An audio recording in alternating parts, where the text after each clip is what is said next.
There are dozens of mechanics, ideas and quirks that are considered core to Grand Theft Auto's identity. The wide variety of vehicles, a cast of oddball criminals, radio stations playing hit after hit after hit, toilet humour packed into every billboard, product brand and TV ad. But there's one thing arguably more foundational than all of those ideas, something that the entire concept of GTA was built upon. I am of course talking about car chases.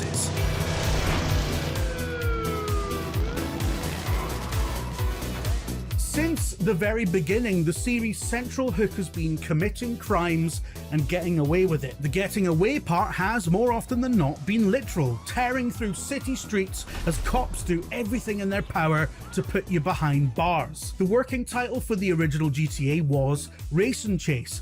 Those chases, inspired by cinema's best getaways, are manifested by Grand Theft Auto's wanted system, an escalating state of emergency that sees the city's police force deploy fiercer and fiercer measures as the severity of your crimes increases. Originally represented by 4 pixelated police heads, it evolved into the trademark star system. Get a single star and a couple of beat cops will turn up to investigate your pedestrian collision or unarmed assault. Rack up a full 6 stars and you'll summon a battalion of militarized law enforcement with the goal of putting an end to your unstoppable murder spree. The system has changed and advanced with every new game, and that evolution doesn't stop with GTA 6. After Grand Theft Auto 5 dropped the number of stars by 1 to both streamline the system and match the 5 in the title, GTA 6 sees the full 6 stars return to the HUD for the first time since 2009's Chinatown Wars. And while it's still much too early to know the nuanced criteria for triggering each of those stars, during our hands-off demo at Rockstar's Edinburgh HQ, we saw that there are several new factors involved beyond the individual wanted levels themselves. Rob Nelson, co-studio head at Rockstar North, explained an elaborate new heat system to us that adds granularity to the traditional wanted system, where the police know what you look like down to individual items of clothing, and so putting on a hat and glasses can make it a little harder for them to spot you. But if you really want to throw them off the scent, you're going to have to change your whole outfit. A fresh change of clothes can be found in nearby shops, or, if you're a prepared player, stashed in the boot of your car. Sitting beneath the row of wanted stars on the HUD are a series of new red icons, each of which identifies the level of information the police have on you. A silhouette of a person indicates that the police have a physical description of you, a clothes hanger denotes that the police know what clothing you're wearing, and a camera means that the police have witnessed you on CCTV security footage. It appears the system goes even deeper than that, though. There are icons to tell you that the police have identified your current vehicle and even who you're with. They can know, for example, that Jason and Lucia are a couple, and so splitting them up can be an effective strategy. These factors add new layers to GTA's foundational wanted system. Naturally, they influence the way the police force's artificial intelligence is able to track you through the state of Leonida. Your crimes can be witnessed by the police or reported to them, and the circumstances dictate how much or how little the police know about you in that instance. While our hands-off didn't delve into the depths of how that all works, the possibilities are already dizzying. Could Rockstar have gone as far as to create a system where cops can build a profile of you via Snapmatic and Life Invader photos posted by Vice City's social media obsessed public? GTA 5's pedestrians were able to call 911 from their phones to report crimes that went unwitnessed by law enforcement, so it seems realistic to believe that the wider population will impact the wanted system in additional ways this time around. And regardless of how deep the individual mechanics go, it's clear that Rockstar intends to ratchet up the tension of each and every getaway. You're not just wanted by the cops, but actively hunted by a force that can utilize multiple information sources and data points to narrow their search.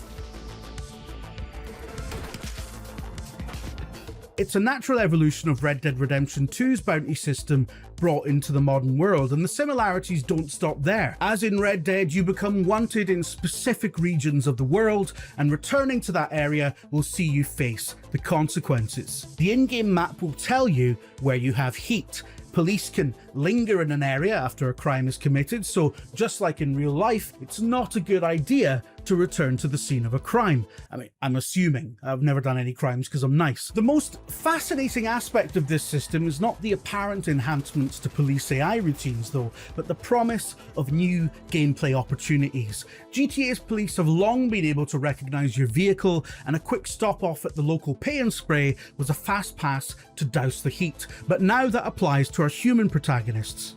In our demo, we watched as Jason purchased a baseball cap from a convenience store, which when worn, removed the description icon from the HUD. But it didn't remove the clothing icon, which indicates the system's depth. Jason was still wearing the same clothes and could still be identified by them, but the addition of the hat meant the cop's physical description of him was now out of date. If only giving Arthur Morgan mutton chops granted him the same peace of mind. It's exciting to consider all the possibilities we're going to have to bamboozle the cops.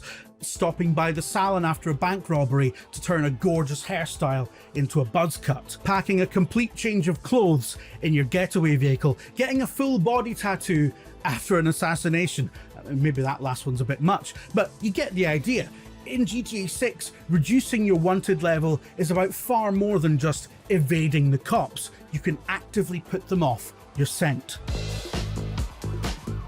The other thing to think about is that these new layers mean how you commit a crime is just as important as the crime itself. If being seen either by people or CCTV cameras arms your hunters with information, then denying them those descriptions potentially lends you a significant advantage. And this makes stealth a valuable weapon. During the demo, we saw Jason crouch to keep out of a police officer's line of sight, and so we can reasonably assume that we'll also be able to avoid the gaze of security guards, civilians, and cameras. Tactically eliminating CCTV networks or patrolling wardens before they can call in reports feels like scenarios that GTA's new wanted system could encourage, especially considering that there's a new type of wanted level that would fit into this scenario. A hollow wanted star is displayed when the police are responding to a crime but have no information who the perpetrator is. Denying the flow of incriminating data to ensure you only trigger hollow wanted stars is an idea to build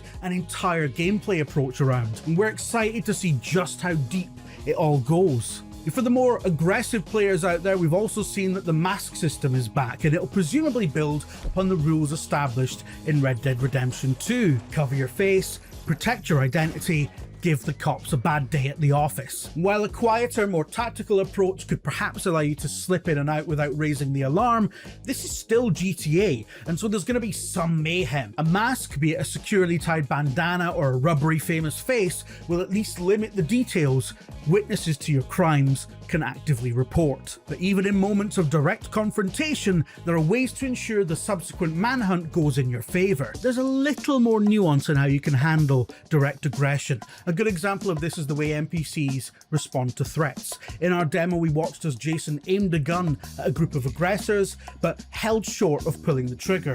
Rather than just default to engaging in violence, the enemies thought better of it and fled the scene. And while the crime was reported and the police were on their way, they weren't responding to a violent crime, and so the wanted level stayed low. You can save yourself a lot of ag from the cops if you just hold back from outright violence. Simply administering some mortal terror can be just as effective in pursuit of your goals. The changes made to the wanted system tie into the larger picture of Rockstar's intent for Grand Theft Auto 6. This is the GTA you know and love, but each part of it has additional layers that allow you to drill deeper than you ever have before. We already know that the series' core formula, established way back in its first 3D open world, has stood the test of time, not just because it's a bulletproof idea, but because each new game has carefully reinforced it. By enhancing the wanted system as well as interlinked mechanics like carjacking, Rockstar is making sure that in GTA 6, the things you've done a million times before have the potential to feel brand new. For more detailed info on the upcoming GTA 6, be sure to stick with IGN. There's loads more to come as we head toward the game's release in November. But until then, as ever, remain calm